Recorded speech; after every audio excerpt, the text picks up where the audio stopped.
আপোনাৰ আধাৰ কাৰ্ডখন বনাওঁতে মোবাইল নাম্বাৰটো কাৰ দিছিলে যদি পাহৰিলে তেতিয়া আপুনি কেনেকৈ নিজৰ মোবাইলতে আপোনাৰ আধাৰ কাৰ্ডত কোনটো নাম্বাৰ আছে আৰু আপোনাৰ আধাৰ কাৰ্ডৰ ভেলিডিটিটো কিমান দিনৰ কাৰণে আছে আপুনি কেনেকৈ চাব পাৰিব তাৰ বিষয়ে আজি এইটো ভিডিঅ'ত মই আপোনালোকক দেখুৱাম। তো বন্ধু বান্ধৱীসকল, আপোনাৰ আধাৰ কাৰ্ডত কোনটো নাম্বাৰ দিয়া আছে সেইটো চাবলৈ প্ৰথম আপোনালোকে মাই আধাৰৰ যোনটো অফিচিয়েল ৱেবছাইট আছে আপোনালোকে ইয়ালৈ আহিব লাগিব। তো ইয়ালৈ আহিবলৈ আপোনালোকৰ মোবাইলত গুগলত চাৰ্চ কৰক মাই আধাৰ। তো uidai.gov.in এনেকৈ চাৰ্চ কৰিলেও হয়। তো এনেকৈ চাৰ্চ কৰাৰ পিছত আপোনালোকৰ সন্মুখত মাই আধাৰ যোনটো অফিচিয়েল ৱেবছাইট সেইটো ইয়াত এনেদৰে আহি যাব। তো ইয়াত আপোনালোকে প্ৰথম লগ ইন নহয়, আপোনালোকে অলপ তললৈ আহিব। তললৈ আহিলে দেখিব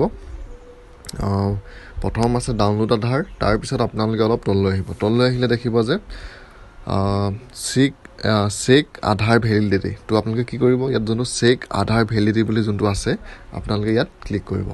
আৰু ইয়াত ক্লিক কৰাৰ লগে লগে আপোনাৰ প্ৰথম যোনটো আধাৰ কাৰ্ডৰ নাম্বাৰ হয় সেই নাম্বাৰটো ইয়াত দিব লাগিব। তো মই আধাৰ কাৰ্ডৰ মোৰ যোনটো 12 ডিজিট নাম্বাৰ আছে সেই নাম্বাৰটো মই ইয়াত দি দিছোঁ। আৰু তাৰপিছত তলত যোনটো কেপচাৰ আছে আপোনালোকে সেই কেপচাৰটো ইয়াত যেনেদৰে আছে আপোনালোকে ছেম টু ছেম ইয়াত দিব। কেপচাৰটো দি হোৱাৰ পিছত আপোনালোকৰ ইয়াত যোনটো প্ৰচিডৰ যোনটো অপশ্যন আছে আপোনালোকে ইয়াত ক্লিক কৰিব। আৰু প্ৰচিডত ক্লিক কৰাৰ লগে লগে ইয়াত আপোনালোকৰ সন্মুখত এনেদৰে আহি যাব। তো ইয়াত আপোনালোকে দেখিছে আধাৰ ভেলিডিটিটো কিমান আছে সেইটো ইয়াত এনেদৰে দেখুৱাই দিছে।